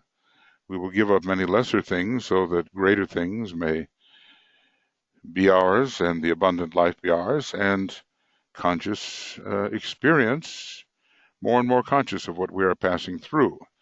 Things are not just happening, but they're happening with us as the observer of what is happening. Okay. This conscious experience leading to the fourth initiation is a definitely planned undertaking, arrived at as true vision is gradually conferred, real clarity, no glamour. DK had a student who was thinking he was taking the fourth initiation, but he wasn't seeing clearly, and he was really maybe taking the second if he could, and DK distinguished for him the kind of clarity required to take the fourth initiation compared with the second. The divine plan is sensed and receives cooperation, and intelligent aspiration takes the place of vague longings and sporadic efforts to be good, as it is normally expressed by aspirants. So DK is asking us to grow up in our appreciation of requirements. Right.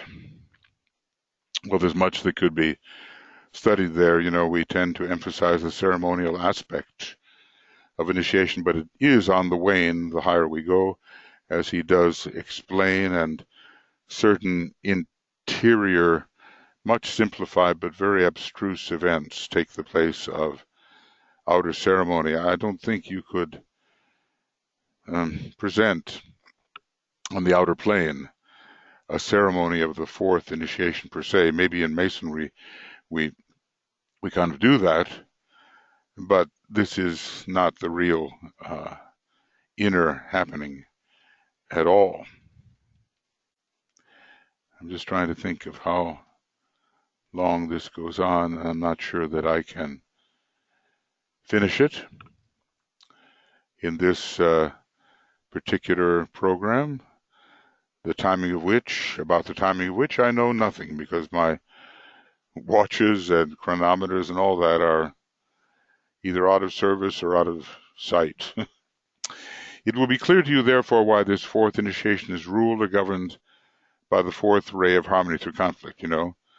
First initiation, seventh ray; second initiation, sixth ray; third initiation, fifth ray; fourth initiation, fourth ray; and fifth initiation, first ray. sixth initiation, third ray, and seventh initiation, seventh ray. So the rays do not proceed in order with the 7 initiations in order. But anyway, he's saying this is the crucified heart, the number 4, the 4 chambers of the heart, and so forth. It's supposed to be clear to us why this is ruled or governed by the fourth ray of harmony through conflict, the harmonizing of the lower centers with the higher. This is the explanation. The harmonizing or establishing of right relations between the 3 worlds of human evolution and the Buddhic plane, the rapport gradually being brought about by each succeeding initiation between humanity and hierarchy. We're being taught here, this is the teaching of bridging. Different, very different qualities are being somehow united and harmonized with each other, where before they were barely in contact. Plus the service of establishing right human relations among men who are in a very warring condition. These are some of the results which you even now grasp theoretically. You see the Dalai Lama working for human harmony between very diverse groups of people. He's a man who looks like he's taking the 4th initiation or has taken it. These you will also grasp practically and substantially one day in your own experience, but theory, of course, always has to precede practice. It is with this ray energy that the initiate works as he makes the great renunciation and is transferred thereby to the cardinal cross of the heavens, but I want to say, but not quite. DK is very specific, saying that at the 4th degree, the initiate is neither on the fixed cross nor the cardinal cross, but is making a transition between them. Sometimes he just summarizes in a general way, and as he seems to be doing here, but by the time we take the 5th degree, we are transferred to the cardinal cross of the heaven, which lasts a good long time. Sanat Kumara is still crucified upon the cardinal cross of the heaven. So really the fixed cross experience is very short compared with the cardinal cross experience. This is the energy which enables him to live in the eternal now. There's always so much about the 4th ray and the now, and to renounce the bindings of time. Oh, this is so good, and something that has to be remembered, the the overcoming of time at the 4th initiation. Well, really, there's ahead and behind, the past, future and the past, and neither one of them is real. We're always at that now point. Wherever we are, we're at the now point. And there's no way to escape the now point. In 4th ray people, there is a tendency to be caught in the moment and to be intensely interested in the moment and not to reflect too much necessarily about the past or the future. And on a much higher turn of the spiral, that tendency gives us the ability to live in the eternal now, which really comes in with access to the Buddhic plane. This ability comes in with access to the Buddhic plane. Through the entire experience, he fights against that which is material.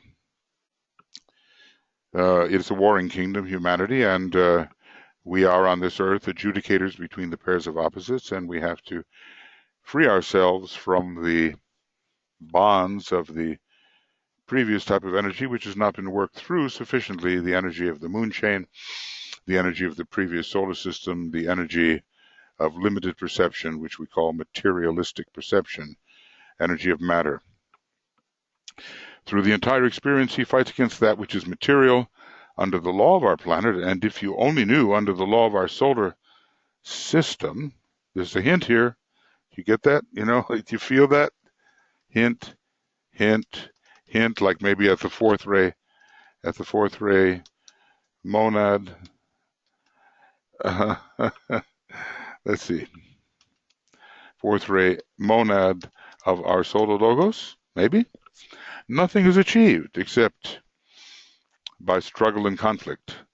Struggle and conflict associated with our planet, with pain, on our planet with pain and suffering, but which after the fourth initiation is devoid of suffering because our identification has changed. We may still struggle. There may still be conflict, but maybe one enjoys it. And that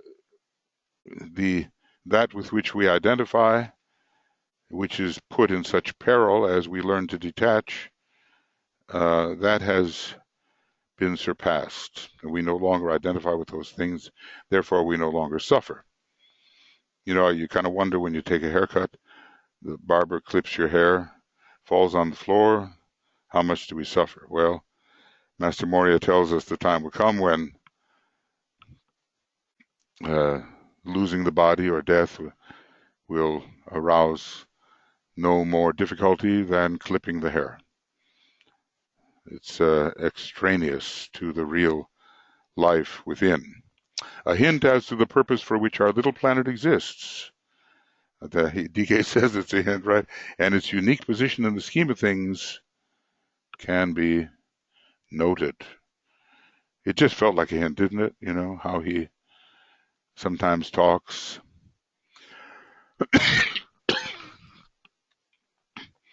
So we will struggle. We will struggle on.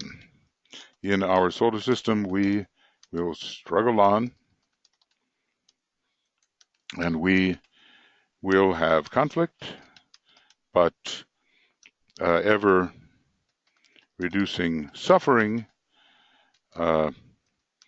due to removing our wrong identifications. As I mentioned earlier, the initiate now works from above downward. You know, we as disciples were struggling between working from below, impelled from below, and sometimes working from above. This is only a symbolic mode of speech. Like his great master, the Christ, when he seeks to serve humanity, he descends into hell. This is a new interpretation, a more reasonable. It doesn't mean he necessarily has to go to the seventh subplane of the astral plane, which is the, as he said, the hell of the average Christian or believer. Hell is being held. It's a frozen state. So a postcard says, "Welcome to hell, Norway." My old, it was a lot of ice. And in the Divine Comedy, it's cold. The devil is upside down. It's very cold down there. It's has to do with a frozen state, the opposite of a solar state.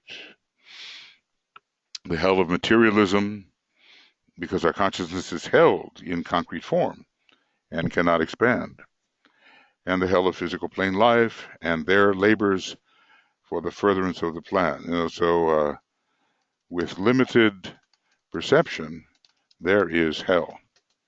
And when we transcend the holding rings pass not, hell is transcended.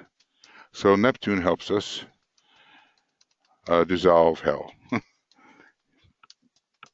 because it loosens up these the concrete holding of the perception. We read, obviously I'm trying to finish this, you sense it, right? I have no idea how long this program is. We read in the Christian teaching that the Christ descended into hell and taught the spirits who are in prison for 3 days. Sounds like us, doesn't it? This means that he worked with humanity in the three worlds. For time and the process of events are regarded by philosophers as synonymous in meaning for a brief period of time. 3 days, 3 years, he was manifesting, maybe took over the body of the initiate Jesus at the time of the second initiation, really 3 years before the crucifixion occurred. but he descended into this concrete, slow-moving world, so unresponsive to the energy of love and to the divine plan. So what does it mean? He descended into hell. Well, we get so literal about it, but it does mean he worked with humanity in the three worlds for a brief period of time. This is hell right here. And DK tells us that the physical plane is hell. It's held. The possible expansion of consciousness is held in a confinement which prevents the whole from being appreciated. So for a brief period of time, but was called on account of his unique task of embodying for the first time in the world, in world history, the love principle of divinity. That is amazing. And that's something that's unique about the Christ. There have been many initiates. There are initiates higher than the Christ even now. They don't come from, of course, the earth chain. From the earth chain, he is the highest. The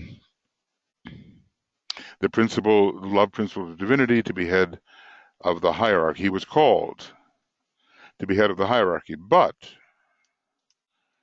one also thinks that the Buddha relinquished his headship of the hierarchy around 500 BC.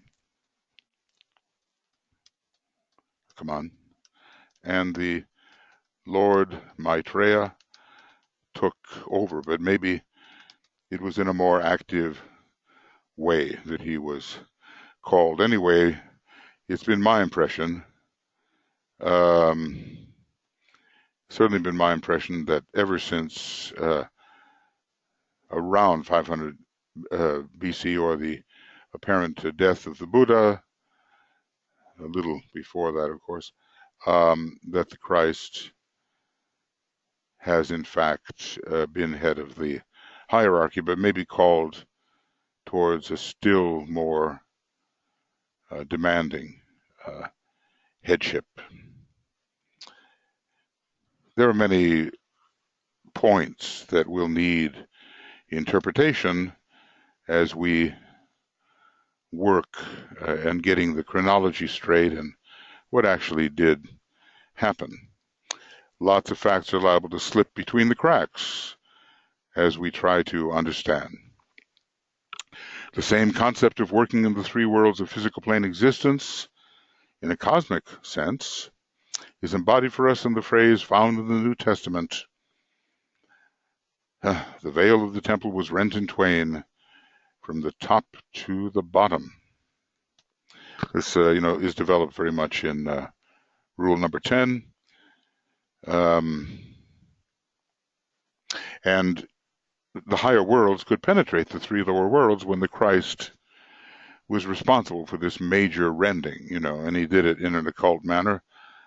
Around the idea of the crucifixion, it's very dramatically portrayed that when Jesus was crucified, the veil of the temple was rent. It's quite literal, but here we're seeing a more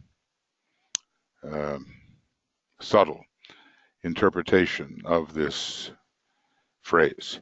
This is the veil which, symbolically speaking, shuts off humanity from the participation in the kingdom of God. Well, the priests, let us say, symbolically belong to the kingdom of God, and then the people coming into the temple, they belong to humanity, and the veil separated them from the priests, perhaps. However, the Christ made it possible etherically for these higher energies to descend, and let's just say the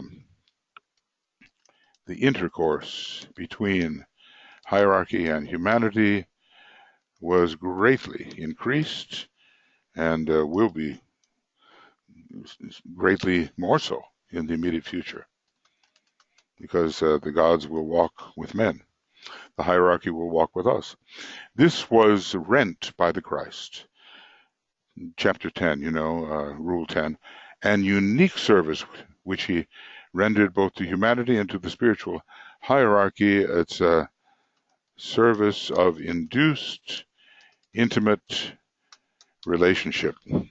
He made it easier for a much quicker communication to be set up between the two great centers of divine life, and sometimes you've seen those arrows which connect the three centers, humanity, hierarchy, and Shambhala. You see how the human center and the hierarchical center are being ever more closely connected, and this is the great promise of the Aquarian age, that a real conscious interplay between humanity and hierarchy now becomes possible. Maybe I will just try to finish this if you don't mind.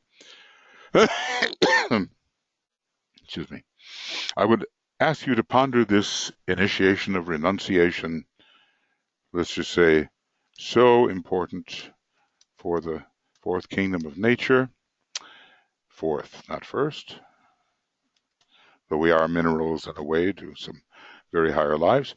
Remembering ever in your daily life that this process of renunciation, entailing the crucifixion of the lower self, the non-graspingness, what we call it, not very eloquent, but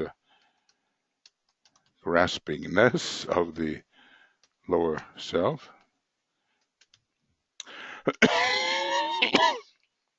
Sorry. Is only made possible by the practice of detachment every day. Here he gets very practical, and there's plenty. If we look at our everyday life from which it is advisable to detach, or at least not to become worried and to complain and distressed, and as if these relatively inconsequential things really meant something. Okay. The word detachment is only the Eastern term for our word renunciation, although the great renunciation is practiced more in the East than in the West. But anyway, detachment, renunciation, we talked about that. It is the letting go of the less for the greater, and then later the reappropriation of that which is less as part of the greater. That is the practical use of such information which I have here given you. Detach every day, renounce every day. That's what he's saying. Well, we can know it in our heads, and it can always be applied in ways that are unique to us and which we have to determine.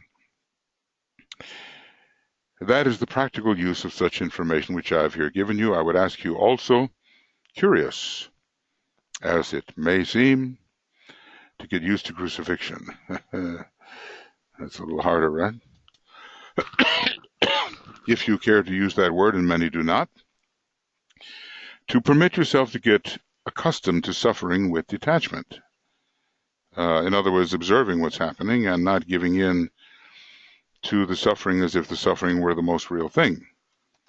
The suffering is not the most real event occurring. More important to be conscious in a detached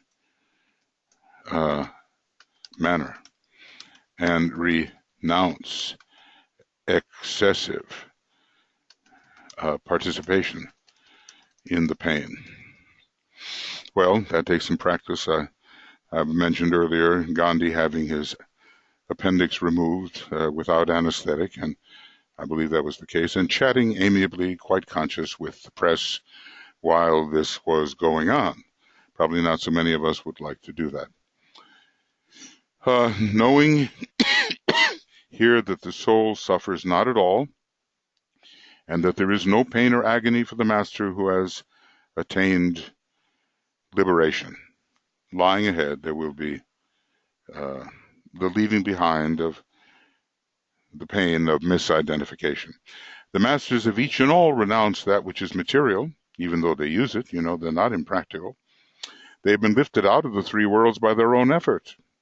They have detached themselves from all hindrances. They have left behind the terms, hell behind. They have left hell behind. So it's so good, They have left that attitude of attachment behind, which causes hell. And let's put that in the attitude um, of attachment causes hell. Being frozen, limited, held. Interesting, the word held in German means hero. To deal with the held world, the frozen world, and liberate it into right relationship. And the term spirits that are in prison no longer applies to them. It does apply to us. We as emanations are the spirits which are in prison.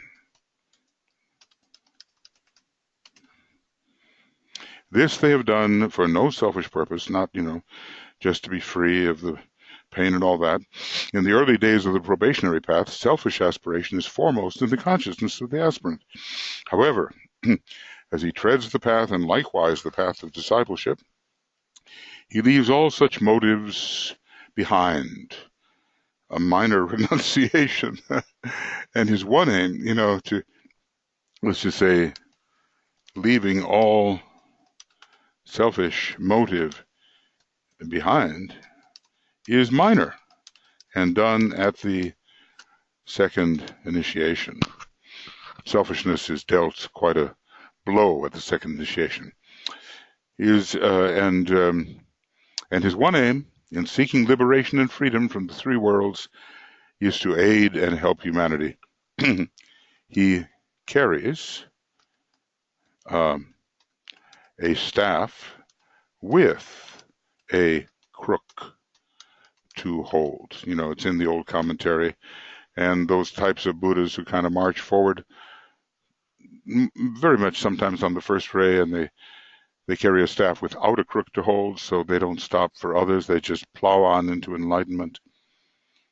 Well, some of them are called Pratyeka Buddhas, and who's to say that it's wrong, because maybe from that position they can help more. Anyway, the second ray type of Buddha, Bodhisattva, has the shepherd's crook to hold and to bring back into the fold the wayward sheep. And which one of us has not been a wayward sheep at some point? This dedication to service is the mark of the hierarchy. Let us not forget it. You can see, therefore, how the Buddha prepared the way for the initiation of crucifixion by his teaching and his emphasis on detachment. So what do we have? Detachment is renunciation, leading to liberation, elevation, freedom. From that phenomenal world to which we were attached. Our desires keep us attached. And if we change our desires, we change everything about the way we live our spiritual lives. So think on these things, he says, and study the great continuity of effort and cooperation which distinguishes the members of the spiritual hierarchy. The great continuity of effort and cooperation which distinguishes the members of the spiritual hierarchy. Continuity of effort, well, constantly, not as the aspirant would do now and then, but regularly, rhythmically, and with each other. So onward in a rhythmic manner and onward together. Put it down, onward in a rhythmic manner and onward, if I could spell, together. R-H-Y, rhythmic. Let's see if that works. Rhythmic. R-H-Y. Oh, goodness. Am I going to ever get that word? Good spelling bee word. My prayer and wish. And notice he's a master of the wisdom, but he's praying here, and we should not eschew that approach to divinity and that approach to helping others. My prayer and wish is that your goal may be clear to your vision, and that the strength of your heart may be adequate to the undertaking. And when I look at this, really, he wants us to take the fourth initiation. That's where strength of heart is involved.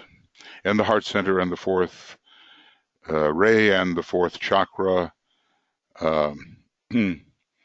which is the heart center, and which we learned is active in the service of the initiate all the way up to the seventh initiation. Well, friends, all right. So like I say, I have no idea about the timing of all this.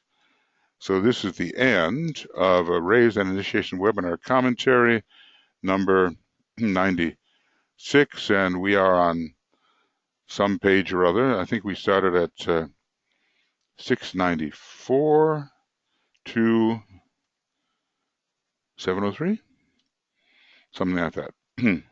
We'll get on with the fifth initiation. Should be very interesting, and some of the marvelous things are written in Letters on Occult Meditation about the life of the master and what a master is.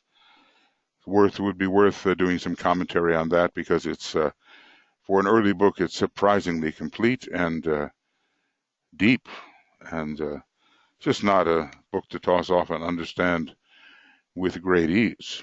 Not at all. So this will be, and that's number 96. And we'll start here, beginning of Raise and Initiation Webinar Commentary, number 97, page 703 to whatever.